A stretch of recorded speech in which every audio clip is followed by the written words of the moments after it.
મિત્રો કોંગ્રેસના એક નેતા એવા છે કે જેને અંગ્રેજી બોલવા માટે લોકો જાણે છે।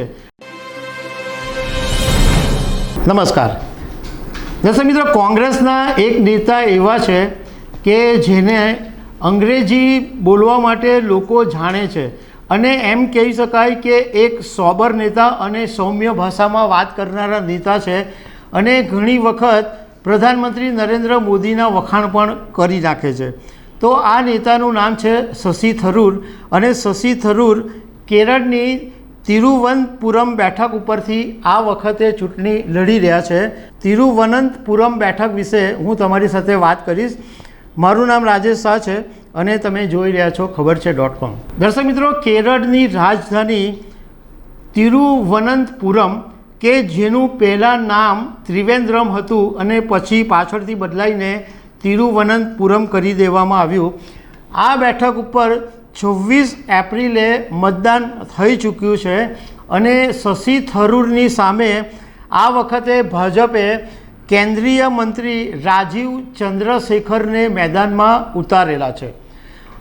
રાજીવ ચંદ્રશેખર રાજ્યસભાના સાંસદ છે અને થોડા વખત પહેલાં જ્યારે લોકસભા 2024ની ચૂંટણી જાહેર થયેલી તે વખતે જ પ્રધાનમંત્રી નરેન્દ્ર મોદીએ એવું કીધેલું કે રાજ્યસભાના જે સાંસદો છે એમણે લોકસભા લડવી જોઈએ। એટલે આ વખતે ડઝનબંધ એવા નેતાઓ છે કે જેઓ રાજ્યસભા સાંસદ છે પરંતુ આ વખતે લોકસભા લડી રહ્યા છે।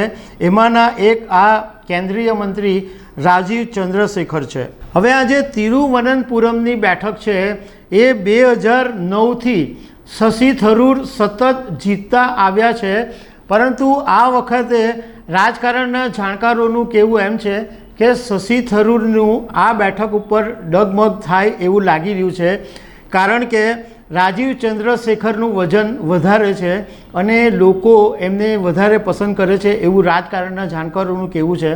એટલે આ વખતે 2024ની અંદર જે શશી થરૂર 2009થી સતત જીતતા આવ્યા છે એમનો રેકોર્ડ કદાચ તૂટી શકે છે।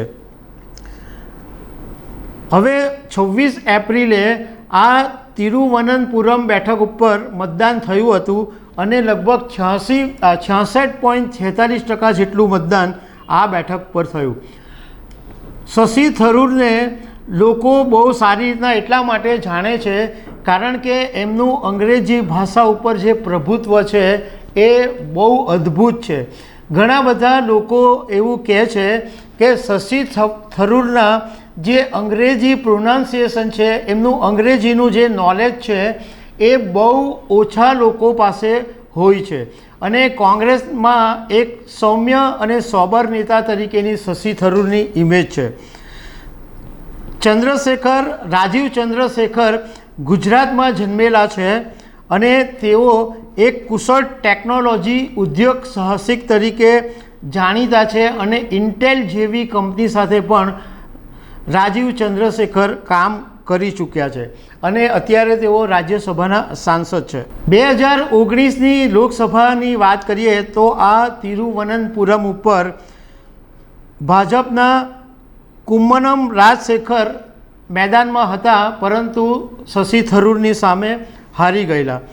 હવે આ બેઠક ઉપર આપણે જો વોટિંગની વાત કરીએ તો દલિત સમાજ છે એ લગભગ 9.5% જેટલા મતદારો છે, મુસ્લિમ 9.1% જેટલા મતદારો છે, ખ્રિસ્તી 14% મતદારો છે અને હિન્દુ સમાજની વસ્તી વધારે છે, લગભગ 76% જેટલી છે।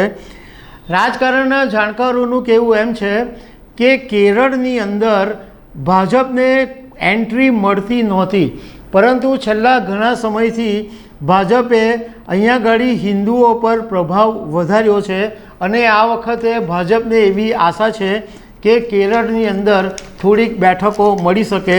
એમાંની એક તિરુવનંતપુરમ પર ભાજપને સૌથી વધારે આશા છે। તો દર્શક મિત્રો, આવી અનેક વાતો સાથે અમે તમને મળતા રહીશું। Thank you very much.